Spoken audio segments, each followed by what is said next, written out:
my son's rehearsal dinner. His future mother-in-law leaned across the table and introduced me to her friends as the man who drove Derek to school, kind of like a nanny but cheaper. Everyone laughed. My son looked at his wine glass. I smiled, set down my fork, and made a mental note of exactly what she'd said, word for word, the way I'd done for 28 years as a forensic accountant. I want to be clear about something before I go further. I'm not a violent man. I'm not even a particularly angry one most of the time. I'm 64 years old. I have a bad knee, a decent pension, and a garden that takes up more of my life than I expected in retirement. But I know numbers the way some men know wood or engines. I know what they reveal when you look at them long enough. And when Lorraine Ashford called me a nanny in front of 40 people, she made a mistake that would cost her family a great deal more than embarrassment. My son Derek is 31. He's an architect, the kind who actually builds things rather than just draws them. He met Brooke Ashford 2 years ago at a conference in Atlanta. I liked her the first time he brought her home. She laughed easily, asked about my tomatoes, remembered what I'd said the next time she visited. But Brooke came packaged with a family.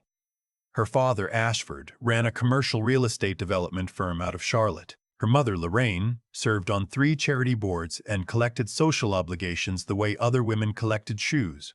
From the moment they understood I was a retired civil servant living on a pension in a mid-sized house in Raleigh, they organized their behavior around that fact. The first time I met them was at a dinner at their home.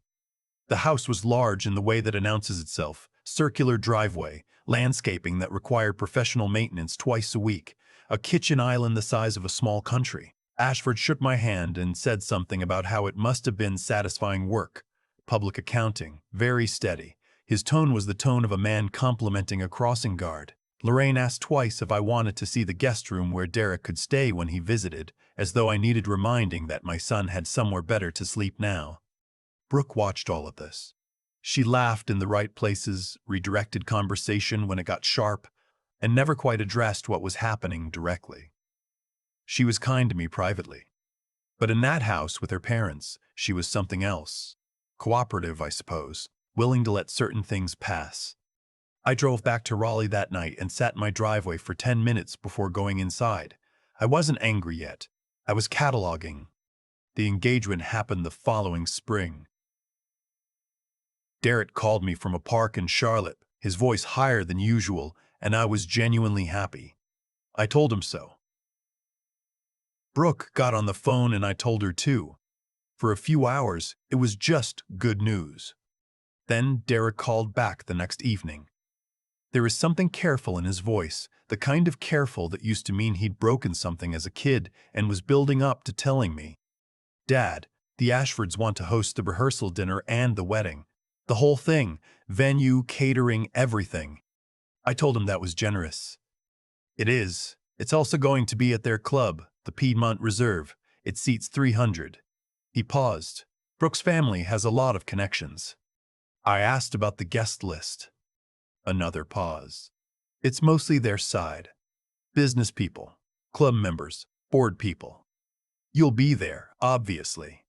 And Aunt June. But Marcus and the guys from your old office. It's just not really that kind of event. I was quiet for a moment. What kind of event is it, Derek? Dad, it's their money. They're being generous. I know they are. I just need I need this to go smoothly. Can you do that for me? I told him I could, and I meant it right then. What I did not know was that 3 days later, Brooke was at my house while Derek was at work, sitting at my kitchen table, and she said something I was not meant to hear. She was on her phone in the living room, thinking I was still out back in the garden. I'd come in for water. Her voice was light, relaxed, the way it was when she was talking to her mother. "He's perfectly nice, Mom. He just, he's not really the Piedmont type. We can put him at the table near the hall. He won't even notice." I stood at the kitchen sink and drank my water slowly. No, Derek won't say anything. He never does about that stuff. I went back out to the garden. I didn't say a word to her when she left. I waved from the yard. She waved back and smiled. That evening I called my former colleague Phyllis, who had worked beside me at the state auditor's office for 19 years. I told her I had a name, Ashford Commercial Development, Charlotte. She said she'd take a look. In retirement, I had grown accustomed to a slower pace, but the old machinery still worked. The next morning, I drove to the Wake County Register of Deeds and spent 2 hours at a public terminal. Then I called a friend at the North Carolina Secretary of State's office, not to ask favors, but to know where to look. Public records are public for a reason. Most people just don't know how to read them. What I found over the following 2 weeks was not dramatic, not on the surface. Ashford Commercial had 3 active LLCs registered in Delaware, common enough. 2 of them were listed as holding companies for properties that, according to Charlotte-Mecklenburg tax records, had been assessed and transferred in ways that suggested, not proved, but suggested, significant underreporting of capital gains. One property in particular, a mixed-use development in South End Charlotte, had transferred between 2 of the LLCs at a value 30% below a contemporaneous appraisal I found in the County Planning Commission's public files. I called Robert, a tax attorney in Raleigh I'd worked with during my time at the state auditor's office. I paid for 90 minutes of his time. He looked at what I'd compiled and was quiet for a moment. "This is a pattern," he said, "not a smoking gun, but the kind of thing that, with the right documentation, would absolutely trigger a federal review." What triggers a review? A detailed anonymous complaint to the IRS. Specific line items, transaction dates, property identification numbers. He slid the documents back to me. "You've done most of the work already." The rehearsal dinner was at the Piedmont Reserve, a private club built in the 1920s that smelled of old wood and quiet money. I arrived in my best suit, not a custom suit, but a good one. Brooks Brothers, purchased the year I retired, worn to my daughter-in-law's mother's funeral, and twice since. It fit well. I looked like what I was, a careful man who understood the difference between modest and diminished. Lorraine found me within minutes of my arrival. She was warm in the way expensive things are warm, surface heat, nothing underneath. "You found us all right," she said. She said this to me at every gathering, as though I might have gotten lost between Raleigh and Charlotte. "I've been driving since 1978, I said pleasantly. She laughed and steered me toward a cluster of her friends. 3 couples, all of whom owned something, a company, a building, a yacht. She introduced each of them by their association to something. "This is Hargrove. He developed the Meridian Project. This is Connie. She chairs the Symphony Board." Then she turned to me. "And this is Derek's father. He used to do government work, accounting-type things." "Used to." One of the men, Hargrove, extended his hand. "Government pay scale, huh? Must have been tough raising a kid on that." "We managed," I said. Lorraine touched my arm. "We all think it's wonderful how you did it alone. Single father, modest means. It shows real character." She said, "Modest means," the way a doctor says, some discomfort, like she was doing me a favor by naming it. Ashford appeared, handed me a bourbon I hadn't asked for, and spent 4 minutes telling me about the firm's latest project. 36 units, mixed use, South End. His hands moved when he talked about it. He was proud. I listened carefully. At dinner, I sat where I'd been placed, a table near the entrance corridor, with Brooks' cousin from Tennessee and 2 colleagues of Ashford's who spent the meal discussing golf. My son was at the head table. He looked at me twice. I smiled both times. At one point, Lorraine stood to give a small toast. She spoke about Brooke, about Derek, about what a wonderful young man he was. She mentioned his education, his firm, his awards.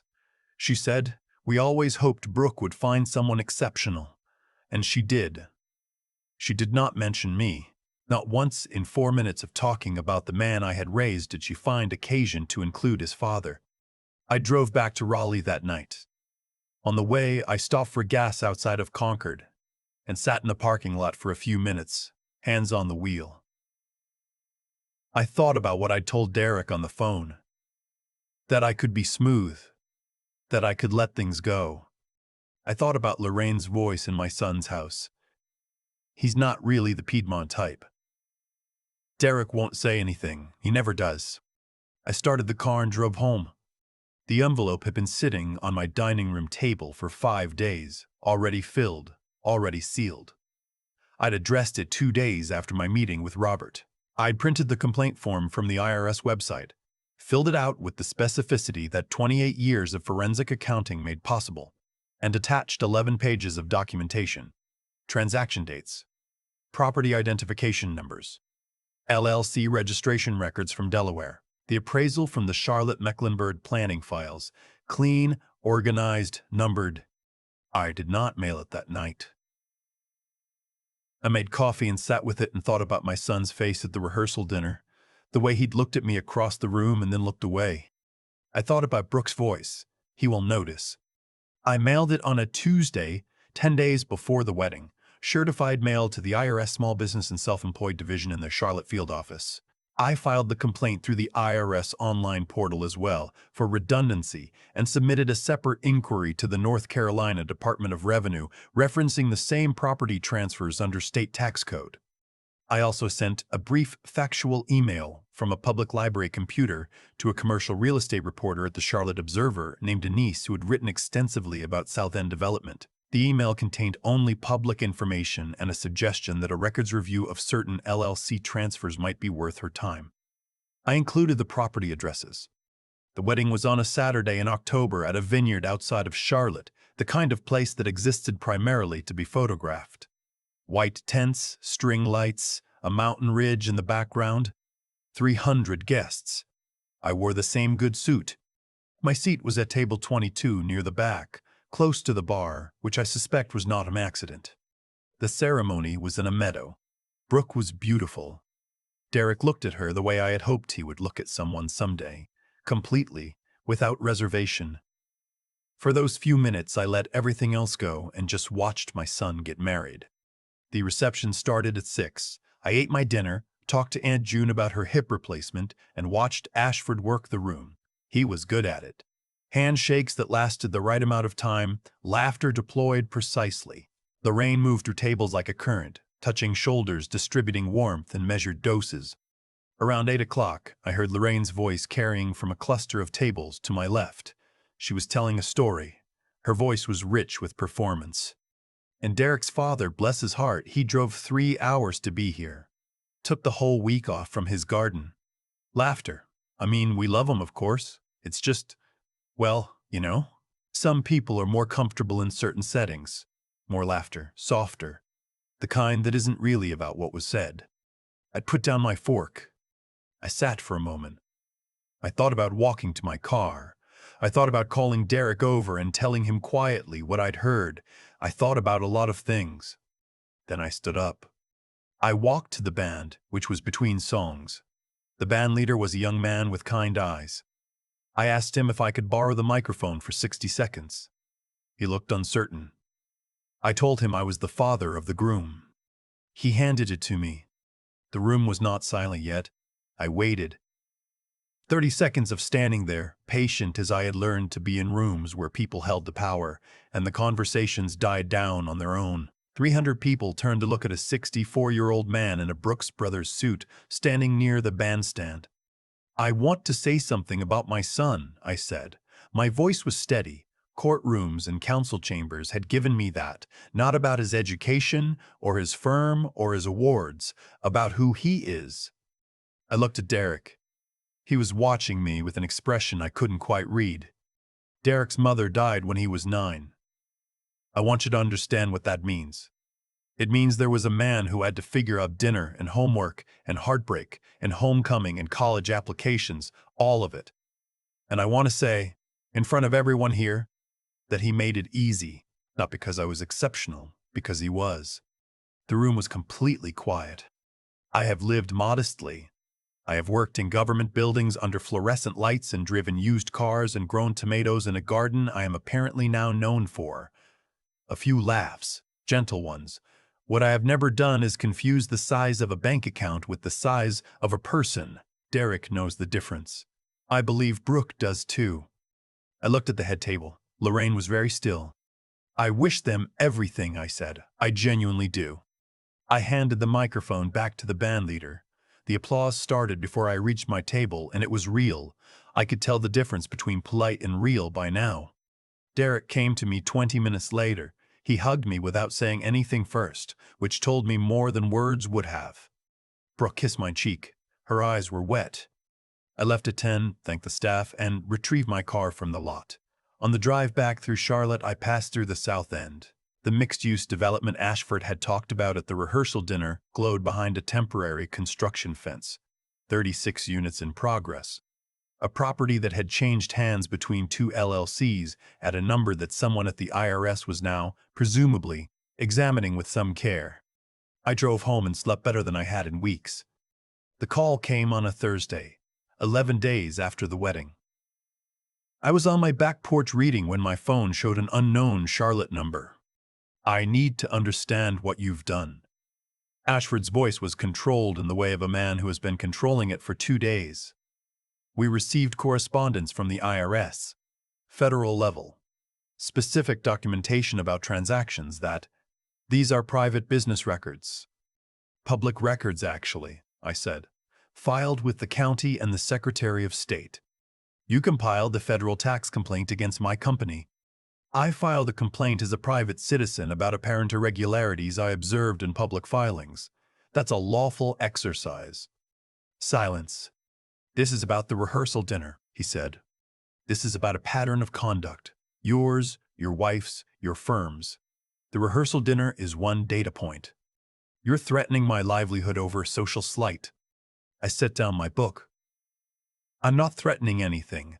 I already acted. The threatening would have been a phone call beforehand. I skipped that step." More silence. I could hear him thinking. "What do you want?" "Nothing from you. I want my son to be treated like his father is a person worth knowing. I want your wife to introduce me at events without the editorial commentary. I want Derek to stop apologizing to me with his eyes across rooms." I paused. "None of that is negotiable, and none of it is something you can buy. The audit could destroy the firm. The audit is reviewing whether your firm broke federal tax law. If it didn't, you'll be fine. If it did, you'll pay the appropriate penalties. That's not destruction. That's accountability." He hung up without another word. Lorraine called the following Monday. She was different. The professional warmth was gone, replaced by something thinner. "I want to apologize for anything I may have said that was hurtful." She delivered it like a prepared statement. "Which things specifically?" I asked. A pause. "I want you to know I have great respect for public service." "That's not the same as an apology." "Excuse me? You told your friends I drove Derek to school like a cut-rate nanny. You told another table at the wedding that I was more comfortable in certain settings. You used the phrase modest means to a group of strangers as a way of establishing the distance between us. I kept my voice even. I have a very accurate memory. 28 years in forensic accounting will do that." She was quiet for a long moment. "I didn't realize you." "Heard? Yes, I generally do." The Charlotte Observer piece ran 6 weeks after the wedding. Denise had done her work thoroughly. 3 paragraphs about a pattern of LLC transfers in the South End, 2 of which involved firms connected to Ashford Commercial, all framed carefully around questions of valuation and public record. Ashford's name appeared once. No accusations, just questions that required answers. Phyllis called when she saw it. "That's clean work," she said. By December, 2 of Ashford's development partners had quietly stepped back from a joint venture. I found out through public contract filings, not gossip. The preliminary IRS review had been elevated to a formal examination of 3 tax years. Robert told me, when I called to update him, that a formal examination of that scope typically ran 8 to 14 months and cost the subject somewhere between $60,000 and $90,000 in legal fees before it concluded, regardless of findings. Derek called one evening in November. He'd seen the Observer piece. "Dad." "I know," I said. Did you do that?" "I filed a public complaint based on public records. A reporter made her own decisions about what was newsworthy." Long pause. "He's my father-in-law." "I know that too." "Brooke is upset, not at you exactly. At the situation. How are you?" He was quiet for a moment. "Honestly? I've been thinking about the rehearsal dinner. What Mom said, what she would have said if she'd been there. About how someone treated you. His voice went careful again. I didn't say anything. At the dinner. Or after. And I keep thinking about that. I didn't rush to fill the silence. I should have, he said finally. Yes, I said. You should have. I'm sorry, Dad. I know you are, and I love you. Both things are true. He came to Raleigh the second weekend in December without Brooke, just the two of us. We watched a game and ate the chili I'd been making since he was 12. He didn't bring up the Ashfords, and neither did I. On Sunday morning, he sat at my kitchen table with coffee and said, "What actually happened with the complaint? What did they actually do wrong?" I sat down across from him and explained it the way I used to explain his math homework. Not simplified, but clearly. He was quiet and attentive the way he'd always been when he was genuinely listening. When I finished, he said, "So it was real. It wasn't just, it was actually real." "I don't file complaints about things I can't document," I said. "I never did." He nodded slowly. Outside, the December light was coming in flat and gray through the kitchen window. The tomato plants were done, the beds turned over and covered for winter. "They're going to need to hire tax attorneys," he said. "They already have. Brooke's dad is pretty scared." "Probably." He wrapped his hands around his mug. "Do you feel bad about any of it?" I thought about that. The honest answer wasn't simple. "I feel bad that it was necessary," I said. "I feel bad that you spent the rehearsal dinner at the head table not saying anything.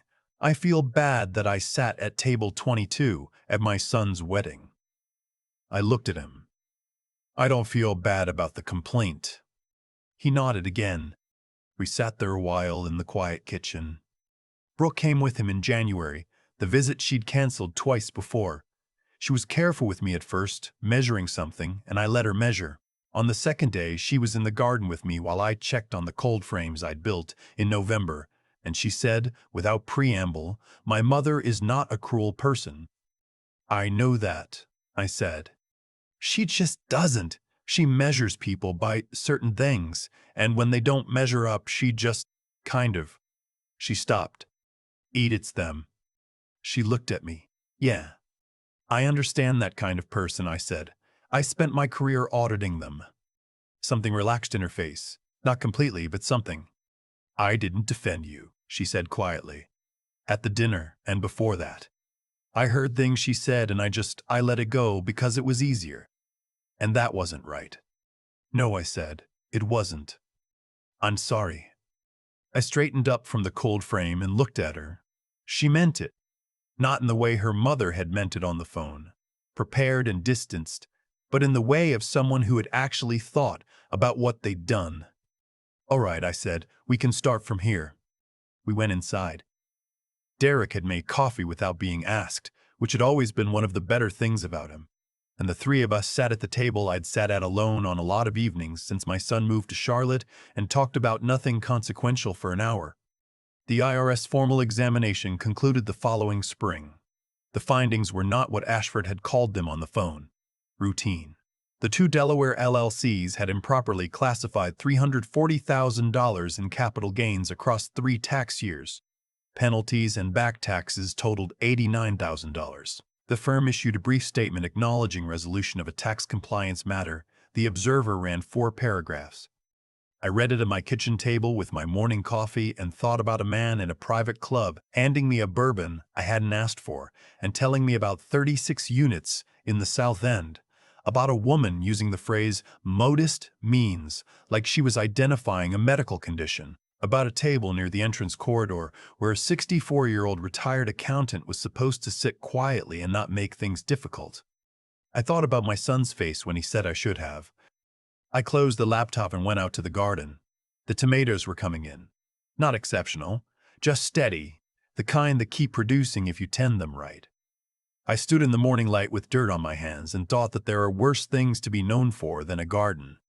Much worse things. I think about Lorraine a lot less than I expected to. That surprises me, actually.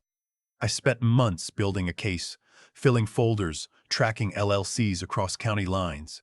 and I assumed when it was over I'd feel something large, satisfaction, or maybe relief, or the particular quiet that follows a long fight. What I feel instead is something smaller and more practical, like finishing a job that needed doing.